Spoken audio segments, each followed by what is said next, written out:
तुष्टीकरण के लिए ये दोनों पार्टियां कुछ भी कर सकती है। तुष्टीकरण की खातिर ये लोग देश हित के लिए किए गए हर निर्णय को वापस पलटना चाहते हैं। क्या मुस्लिम वोट बैंक के लिए बांग्लादेश से आया घुसपैठिया, एक गुंडा टीएमसी के लिए इतना बड़ा हो गया कि वो अवैध हथियारों की फैक्ट्री चलाता रहे? उसे छूट दे रखी है कि वो महिलाओं की इज्जत पर हाथ डाले और बेगुनाहों को डराने धमकाने के लिए हथियारों का अड्डा तैयार कर ले। क्या सिर्फ वोट बैंक के लिए शाहजहां शेख का बचाव किया जा रहा है? Bureau report, Republic Bharat. और इधर अमेठी और रायबरेली के लिए राहुल और प्रियंका के उम्मीदवारी पर सस्पेंस अभी भी बरकरार है, जिस पर फैसला लेंगे मल्लिकार्जुन खड़गे। देखिए 1 मिनट में पूरी खबर।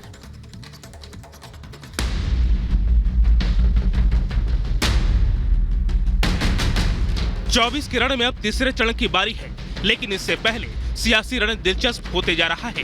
खबर है कि राहुल गांधी अमेठी और प्रियंका गांधी रायबरेली सीट से चुनाव लड़ सकती हैं। सूत्रों के मुताबिक कांग्रेस सीसी की बैठक में ये प्रस्ताव दिया गया। हालांकि आखिरी फैसला कांग्रेस अध्यक्ष मल्लिकार्जुन खड़गे को करना है। सीसी की बैठक में कांग्रेस नेता केसी वेणुगोपाल, प्रताप सिंह बाजवा और अमरिंदर सिंह राजा वड़िंग समेत कई दिग्गज शामिल थे। दावा किया जा रहा है कि जल्द ही बैठक कर अमेठी और रायबरेली पर कांग्रेस उम्मीदवार का ऐलान कर सकती है। रायबरेली से प्रियंका का नाम तय किए जाने की उम्मीद है। सोनिया गांधी के चुनावी राजनीति से अलग रहने के ऐलान के बाद रायबरेली में भी अब तक सस्पेंस बना हुआ है। हालांकि राहुल के अमेठी रिटर्न्स को लेकर अब ये सवाल भी उठने लगा है कि क्या वायनाड में राहुल को हार का डर सता रहा है, इसलिए वो दो नाव पर सवार होने जा रहे हैं। Bureau report, Republic Bharat.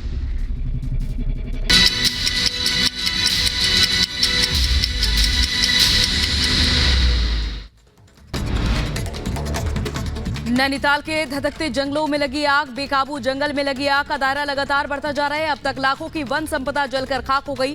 आग लगने से भीमताल, रानीबाग, परसोली, तिरछाखेत, बडवागार, जोलीकोट, बेताल घाट और रामगढ़ के जंगलों की वन संपदा को भारी नुकसान पहुंचा। नैनीताल के जंगलों में लगी आग को बुझाने के लिए सेना ने संभाला मोर्चा। MI-17 हेलीकॉप्टर के जरिए जंगलों में लगी आग पर लगातार पानी की बौछार की जा रही है। भीमताल झील से पानी भरकर पाइन्स क्षेत्र की आग बुझाई गई। नैनीताल के आसपास की सभी झीलों की बोटिंग को रोका गया है। प्रशासन जल्द आग पर काबू पाने का दावा कर रहा है। नैनीताल से लगे भूवियाधार, जुलीकोट, नारायण नगर, भवाली, रामगढ़, मुक्तेश्वर के जंगल में लगी हुई है आग। जंगल में लगी भीषण आग को लेकर सीएम धामी ने किया हवाई सर्वेक्षण। वन विभाग के अधिकारियों के साथ बैठक की। वन विभाग के अधिकारियों और कर्मचारियों की छुट्टियां रद्द की। बोले जंगलों में आग लगाने वाले अराजक तत्वों के खिलाफ होगी सख्त कार्रवाई। यूपी में शाहजहांपुर की वन रेंज खुटार में देर रात लगी भीषण आग। वन विभाग में हड़कंप मचा। कई एकड़ में फैले पेड़ पौधे जलकर खाक हो गए। जानवरों के भी आग की चपेट में आने की सूचना। कड़ी मशक्कत के बाद आग पर काबू पाया गया। मध्य प्रदेश के धार में अवैध हथियार की फैक्ट्री का पुलिस ने पर्दाफाश किया। 22 देशी कट्टे समेत हथियार बनाने की सामग्री जब्त की। मौके से पुलिस ने 4 तस्करों को गिरफ्तार किया। 3 लाख रुपए से ज्यादा के अवैध हथियार भी बरामद हुए। यूपी के बुलंदशहर में एक महिला टीचर ने जमकर हंगामा किया। अपने पड़ोसी के घर में घुसकर जमकर तोड़फोड़ की। वीडियो सोशल मीडिया पर वायरल। खड़ी कार को ईंट से तोड़ती दिखाई दे रही है महिला। आरोप है कि महिला टीचर ने जानलेवा हमला भी किया। गुजरात में एटीएस और एनसीबी की साझा कार्रवाई में बड़ी सफलता। 3 राज्यों में नशे के कारोबार का नेटवर्क ध्वस्त हुआ। एनसीबी और एटीएस के मास्टरमाइंड समेत 7 लोगों को गिरफ्तार किया गया है। 30 करोड़ से ज्यादा ड्रग्स भी बरामद किए गए। यूपी के बुलंदशहर में पुलिस की बड़ी कार्रवाई। लूट और हत्या के आरोपी को पुलिस ने गिरफ्तार किया। दिल्ली के एक मर्डर केस में जेल जा चुका है हत्या का आरोपी।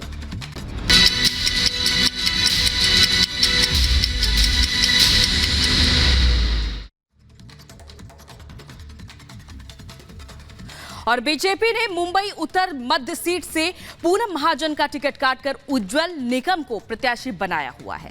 देखिए ये रिपोर्ट। लोकसभा चुनाव में बीजेपी ने एक-एक कर कई दिग्गजों का टिकट काटकर नए चेहरे को जगह दी है। अब इस लिस्ट में मुंबई उत्तर मध्य सीट से सांसद पूनम महाजन का नाम भी शामिल हो गया है। बीजेपी ने पूनम महाजन का टिकट काटकर वरिष्ठ वकील उज्जवल निकम को प्रत्याशी बनाया है। बीजेपी से टिकट मिलने पर उज्जवल निकम ने पार्टी का आभार जताया है। उन्होंने कहा कि बीजेपी ने मुझे ये बड़ी जिम्मेदारी दी है। ये मेरी दूसरी इनिंग की शुरुआत है। मैं बहुत खुश हूँ क्योंकि एक बहुत मेरे पर जिम्मेदारी है, second inning of my life है, क्योंकि आज तक तो मैं कोर्ट ऑफ लॉ में प्रैक्टिस करता था, आज मैं से टेम्पल ऑफ डेमोक्रेसी में मौका मुझे मिलेगा, ऐसी मेरी उम्मीद है। उज्जवल निकम 26/11 मुंबई हमले में शामिल आतंकी अजमल कसाब को फांसी दिलाने वाले वकील हैं। यही वजह है कि बीजेपी ने उन्हें टिकट देकर राजनीति में नई पारी की शुरुआत करा दी है। अब उज्जवल निकम मुंबई उत्तर मध्य सीट जीतकर बीजेपी के खाते में डाल पाएंगे, ये तो 4 जून को ही साफ हो पाएगा। Bureau report, Republic Bharat.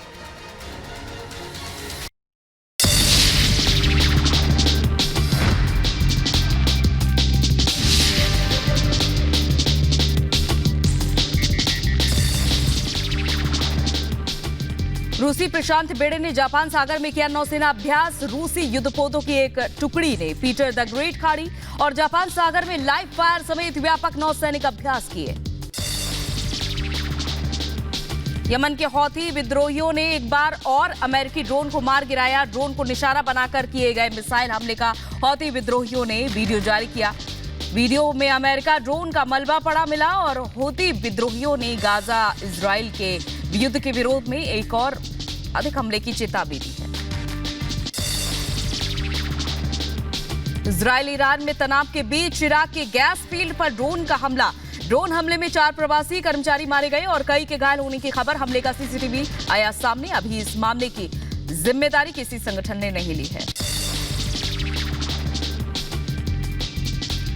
Kenya में बाढ़ ने तबाही मचाई। लगातार इस तरह की खबरें सामने आ रही है। 70 लोगों की मौत।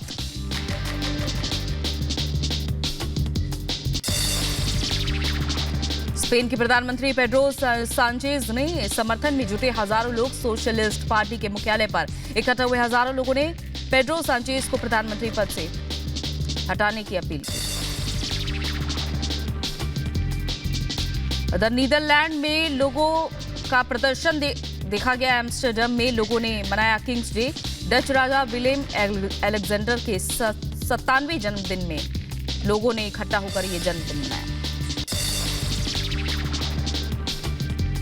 ताइवान की राजधानी ताइपे में परमाणु हमले के खिलाफ लोगों ने किया विरोध प्रदर्शन। परमाणु ऊर्जा संयंत्रों को बंद करने की मांग की। बारिश के बीच प्रदर्शनकारियों ने रेनकोट और पुआल टोपी पहने हुए रोड पर लेटकर प्रदर्शन किया।